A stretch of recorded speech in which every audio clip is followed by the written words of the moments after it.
Hello guys. तो आज ना मैं न्यूज़पेपर में एक आर्टिकल पढ़ रही थी जिसमें ये लिखा था कि कैसे हमारे रिलेशनशिप्स आज ख़राब होते जा रहे हैं और जिसकी वजह से हमारा मेंटल हेल्थ बहुत ज़्यादा इम्पैक्ट करता है।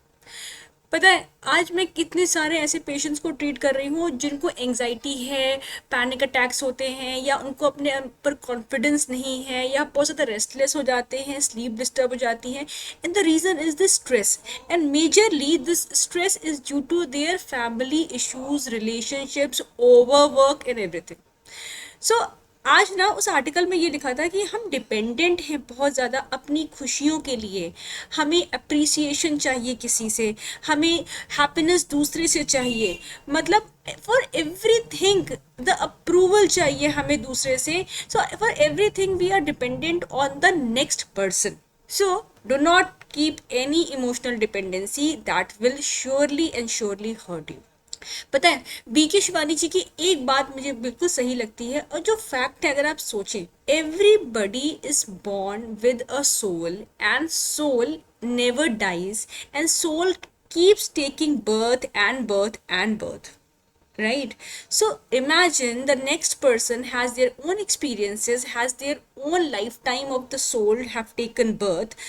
So you never know what that person's nature is.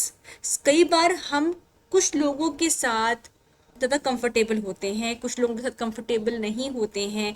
कई बार हमारे थॉट्स नहीं मिलते, हमारे थिंकिंग नहीं मिलती, हमारे संस्कार नहीं मिलते। और ख़ासकर ऐसा शादी के बाद होता है, चाहे लड़का हो चाहे लड़की।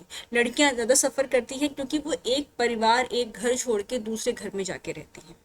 खैर, वो बात एक अलग है।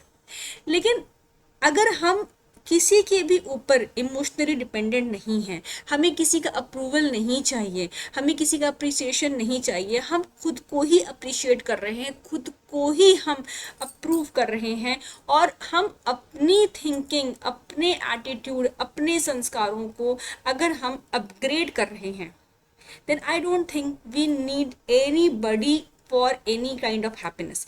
Even दुख के लिए भी हम दूसरे को ब्लेम करना छोड़ देंगे। And you trust me and you take this point from this episode कि अगर आप अपनी रिस्पॉन्सिबिलिटी खुद लेते हैं कि हमारी लाइफ में जो हो रहा है, प्रेजेंट में, फ्यूचर में, या जो पास्ट में हुआ है, everything is because of me. I am the person responsible for what ever is happening in my life. आपने जिस दिन ये रिस्पॉन्सिबिलिटी ले ली, यू विल सी कि कैसे आपकी प्रेजेंट और अपना फ्यूचर आप बदल सकते हैं। पास्ट को हम बदल नहीं सकते, पास्ट से हम सिर्फ सीख ले सकते हैं, but please please please start taking your own responsibility. अगर आप दूसरे में चेंज भी लाना चाहते हैं ना, तो सबसे पहले अपने अंदर चेंज लाओ। आपको याद है, जब आप एरोप्लेन में ट्रैवल करते हो तो उसमें जो एयर होस्टेस है वो क्या इंस्ट्रक्शंस देते हैं कि जब एयर का प्रेशर कम हो तो सबसे पहले मास्क आप खुद लगाओ, फिर दूसरे को लगाओ। दैट मीन्स सबसे पहले खुद को प्यार करो, खुद को अप्रिशिएट करो, खुद को खुश रखो, अंदर से खुश हो, अंदर से हैप्पीनेस में रहो, और अंदर से B awakened, be knowledgeful, and be connected to God. You will see the universe will give you every happiness, everything, and everything will start turning as per your choice. और मैं ये बात आपसे कोई फिलोसफिकल नहीं कह रही हूँ, this is the thing which I have experienced and then only I am telling you.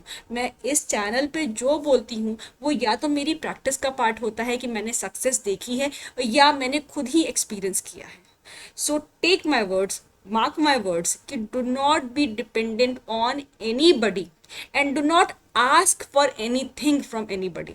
ना पैसा मांगिए, ना रिस्पेक्ट मांगिए, ना अप्रिसिएशन मांगिए, ना अप्रूवल मांगिए। अपने ऊपर भरोसा रखो, अपने डिसीजंस का, अपनी चीज़ों की रिस्पॉन्सिबिलिटी खुद लो, अपनी रिस्पॉन्सिबिलिटी खुद लो। Make sure, keep this in mind कि हमारी लाइफ में जो हो रहा है और जो होएगा उसके लिए सिर्फ मैं और मैं ही रिस्पॉन्सिबल हूँ, and full stop. No comma, no question mark, no exclamation mark, nothing, just full stop. Life is what we make it, and that's it. खत्म। जिस दिन आपने ये कंसेप्ट पाल लिया, अपने दिमाग में बैठा लिया, you will see the life changing for you. So I hope this was informative and educative. फिर मिलती हूँ नए एपिसोड में। Till then good bye.